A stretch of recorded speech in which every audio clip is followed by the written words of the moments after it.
Betrayed by blood, the silent revenge, full extended story, the soft hum of rain echoed against the lake house windows, a rhythm Gabrielle had grown to love. It was the kind of quiet that spoke louder than any city noise. 6 years had passed since her divorce, and in that time, she had rebuilt everything: her house, her peace, and most importantly, herself. The lake house wasn't just a property, it was a living symbol of survival. She'd poured her heart into every inch, sanding the floors by hand, repainting the faded walls, choosing each light fixture until the place felt alive again. Every corner carried the memory of her healing. When the divorce papers were finally signed, Gabrielle didn't cry. She took a deep breath, stood on the porch overlooking the silver reflection of the lake, and whispered, "Now, I begin again."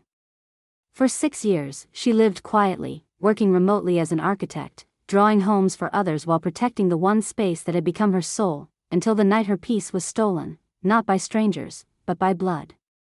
The dinner of pretenses. The invitation had arrived in the family group chat. Sunday dinner, Mom's house, everyone's coming. Gabrielle almost didn't go. She knew how these dinners went: forced smiles, surface-level conversations, subtle remarks about her being too independent. But a small part of her still hoped maybe things had changed. Maybe her sister, Vanessa, had softened with time. That hope didn't last long. The table glowed under the warm chandelier light. Her mother fussed over the roast, her father complained about politics, and Vanessa, polished, loud, and confident, sat like the center of the universe, laughing too loudly at her own stories. It was halfway through dinner when Vanessa leaned back, wine glass in hand, and dropped the bomb. "So, we've decided to move into your lake house next month," she said casually. "It's sitting empty most of the time anyway." "You don't need it." The clinking of cutlery stopped, even the clock on the wall seemed to hesitate. Gabrielle froze, her fork hovering in midair. Her mother smiled awkwardly. "Oh, Vanessa, maybe you should ask first." But Vanessa waved her hand, as if ownership were a family inheritance, not a legal fact. "Oh please, it's all in the family. Gabrielle won't mind. We'll take care of the place." Gabrielle looked up, calm, almost unreadable, inside. Her pulse quickened, but not from fear. It was something colder. "Sharper, of course," she said softly, her voice steady. "If that's what you've decided." The table relaxed. Vanessa smirked, thinking she'd won, but only Gabrielle noticed the quiet tremor in her own hand, not of weakness, but of restraint. The days that followed, Vanessa began visiting the lake house often, bringing her husband and kids, talking about what colors they'd paint the walls. She made plans loudly, as if the house was already hers. Her husband measured the living room for a new television. The children called one of the guest rooms ours. Gabrielle watched it all silently, her emotions folding neatly beneath her calm smile. At night, she'd sit by the fireplace, looking at the old photos on the mantel, her ex-husband, her parents, Vanessa, faces she once trusted. She picked up her phone and dialed a number. "Yes," she told her lawyer. "List the lake house. Private sale. No family exceptions." The man hesitated. "Are you sure?" Yes," she interrupted, her tone like glass. "Sell it quietly. I just want to be free." Over the next few weeks, Vanessa continued her charade, talking about her new lake house to friends, planning a party, even inviting people for a housewarming. She didn't know she was planning it for a house that no longer belonged to her sister, or anyone in the family. The reckoning. The morning was bright, the lake glimmering like a mirror.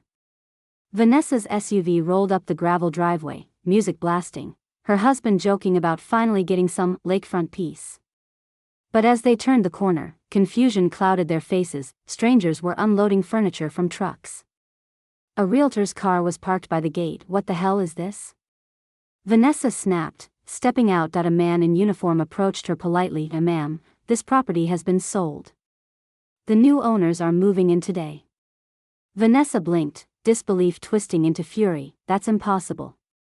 This is my sister's house." The man checked his clipboard. Previous owner, Gabrielle Rivers. Sale closed last week. And then, the soft hum of a familiar car. Gabrielle stepped out, dressed in simple jeans and a linen shirt, her hair tied back. She looked peaceful, almost glowing in the morning sun. Vanessa stormed toward her. "What did you do?" she demanded. You sold it? To strangers? Gabrielle's eyes didn't waver. You wanted it so badly, she said softly. Now no one can have it. Vanessa's lips parted, but no words came. Her voice cracked into silence, swallowed by the sound of the moving truck. Gabrielle turned back to her car. Some things aren't meant to be shared, Vanessa, she said without looking back. Especially what I built alone. And with that, she drove away, leaving behind the echo of her sister's outrage and the steady crash of waves against the dock.